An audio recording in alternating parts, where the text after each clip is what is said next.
नमस्कार, हमारे social media network news धार पर आपका बहुत स्वागत है। मैं हूं आपके साथ प्रियंका मिश्रा। और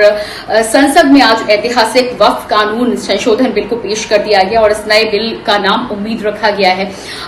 यानी कि यूनिफाइड वक्फ संशोधन बिल। अब ये हो चुका है और इस बिल को भारतीय जनता पार्टी के मंत्री किरण रिजिजू ने पेश किया। लंबी बहस के बाद इस बिल को भारतीय जनता पार्टी ने आखिर सदन के पटल पर रखा और पेश कर दिया गया। इससे पहले भी जब से इस बिल को लाया गया था तब से संसद में पक्ष और विपक्ष के बीच कई तरह की जबानी जंग चली आ रही थी और उसको लेकर आज भी अच्छा खासा विरोध देखने को मिला। संसद में भी कई सांसद काले कपड़ों में नजर आए। इसके अलावा देश के अलग अलग हिस्सों में कहीं मिठाइयां बांटी जा रही हैं तो कहीं काले कपड़े, काली पट्टी बांधकर लोग इस बिल का विरोध करते हुए नजर आ रहे हैं। तो कुल मिलाकर वक्फ के इस संशोधन बिल को लेकर हम पहले भी आपको जानकारी दे चुके हैं कि कहीं ना कहीं वक्फ को और अधिक बेहतर तरीके से मैनेज करने के लिए इससे कई नियम कानून का यहां पर बदलाव किया जा रहा है। जिस तरह से पहले वक्फ की संपत्ति को लेकर ट्रिब्यूनल कोर्ट के अलावा आप कहीं पे भी दखलंदाजी नहीं कर सकते थे, अपनी बात को कहीं नहीं रख सकते थे, हाईकोर्ट जाने का अधिकार इसमें नहीं था और पूरी तरह से ये वक्फ के अधिकार में तमाम संपत्तियां और तमाम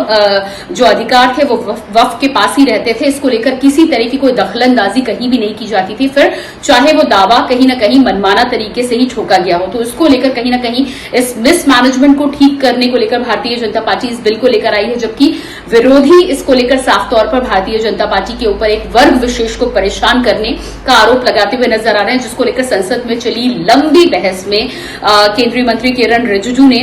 लंबा चौड़ा भाषण देते हुए साफ तौर पर कहा कि जिस तरह का हो हल्ला सड़कों पर किया जा रहा है विरोधियों के द्वारा और विरोधी संगठनों के द्वारा, उसको लेकर सीएए को लेकर भी पहले हल्ला देखने को मिला था, लेकिन उन्होंने साफ तौर पर कहा कि क्या सीएए के बाद किसी की नागरिकता गई है, अगर ऐसा कोई है तो सामने बताइए। यानी कि साफ तौर पर भारतीय जनता पार्टी का कहना है कि देश हित में और अल्पसंख्यकों का एक भारी हिस्सा जिसे वक्फ के आधार पर इन संपत्तियों का ना तो लाभ मिल पा रहा है ना तो उनकी इसमें भागीदारी है, उस भागीदारी को बढ़ाने के लिए इस अमेंडमेंट बिल को लाया गया है। अब तमाम तरह के तर्क नजर आ रहे हैं, लेकिन यहां पर बड़ी बात यह है कि आज बिल को पेश कर दिया गया है। सबसे पहले तो बात कर लेते हैं कि बिल पेश कर दिया गया है, क्या वाकई में दोनों सदनों से ये बिल पेश होकर इसे लागू कर दिया जाएगा? तो यहां पर भारतीय जनता पार्टी पूरी तरह से आश्वस्त है, क्योंकि बहुमत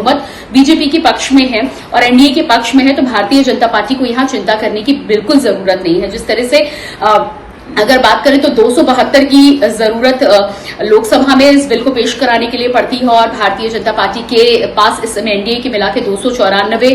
सांसद उनके पक्ष में है, तो आसानी से ये बिल भारतीय जनता पार्टी और एनडीए की सरकार पास करा सकती है। वहीं राज्यसभा में अगर बात करें तो राज्यसभा में आंकड़ा बहुमत का 119 है और भारतीय जनता पार्टी के पास उससे अधिक सांसद हैं। अन्य भी मिला लिए जाए तो करीब 121-122 सांसद भारतीय जनता पार्टी और एनडीए की सरकार के पक्ष में आते हैं। तो ये कानूनी और जो लॉजिकल और टेक्निकल पार्ट अगर देखा जाए तो वो भारतीय जनता पार्टी और एनडीए की सरकार के पक्ष में आता है। यानी कि आसानी से इस बिल को भारतीय जनता पार्टी अब लेकर आई है, ईद के ठीक बाद में लेकर आई है, तो पास कराने में इसे एनडीए की सरकार को और भारतीय जनता पार्टी को कोई यहां पर परेशानी संसद में दोनों सदनों में दिखाई नहीं देती है। अब हो हल्ला जो तमाम तरह का हो रहा है तो हो हल्ला विरोधियों का काम है यहां पर हो हल्ला करना, लेकिन भारतीय जनता पार्टी और भारतीय जनता पार्टी के गृह मंत्री अमित शाह के साथ ही साथ केंद्रीय मंत्री किरण रिजिजू ने भी कहा था कि अगर आपके कोई तर्क हैं, अगर आपकी कोई शिकायत है तो उन तर्कों के साथ आप आइए, बहस करने को तैयार हैं, अमेंडमेंट करने को तैयार हैं। और दूसरी बात यह है कि यहां पर जो भ्रम फैलाया जा रहा है सड़कों पर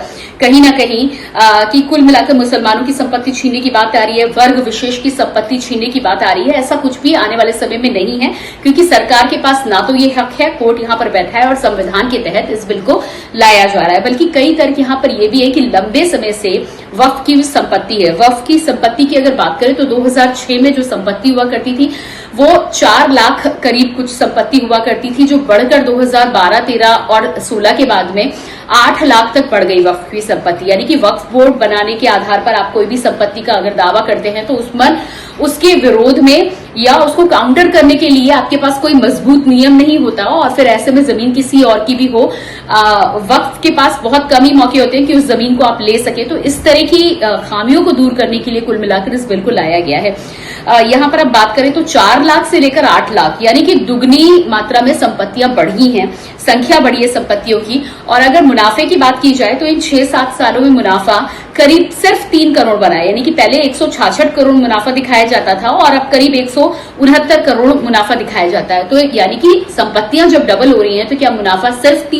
3 करोड़ बढ़ रहा है? इस तरह की कई ऐसी अनियमितताएं हैं, कई ऐसे मिसमैनेजमेंट है और इस तरह के